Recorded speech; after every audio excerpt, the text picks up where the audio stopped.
ठंडी रोटी। एक लड़का था, माँ ने उसका विवाह कर दिया पर कुछ कमाता नहीं था।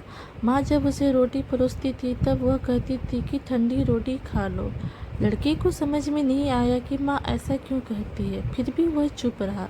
एक दिन माँ किसी काम से बाहर गई तो जाते समय अपनी बहू उस लड़के की पत्नी को कह गई कि जब लड़का आए तो उसको रोटी परोस देना और रोटी परोस कर कह देना कि ठंडी रोटी खा लो।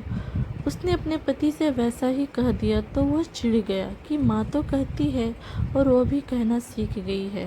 वह अपनी स्त्री से बोला कि बता रोटी ठंडी कैसे हुई।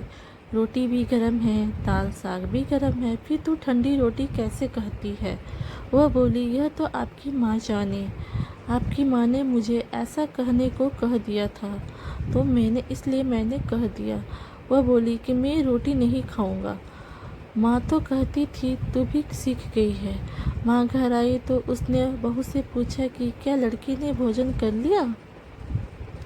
वह बोली कि उन्होंने तो भोजन नहीं किया, उल्टा नाराज हो गए। माँ ने लड़के से पूछा तो बोला कि माँ तू तो रोजाना कहती थी कि ठंडी रोटी खा ले और मैं सह लेता था, अब यह भी कहना सीख गई है रोटी गर्म होती है, तू बता ठंडी रोटी कैसे हुई। माँ ने अपने बेटे से पूछा कि ठंडी रोटी किसको कहते हैं। तो बेटा बोला माँ सुबह की बनाई हुई रोटी शाम को ठंडी होती है, बासी रोटी ठंडी होती है और ताज़ी रोटी गर्म होती है।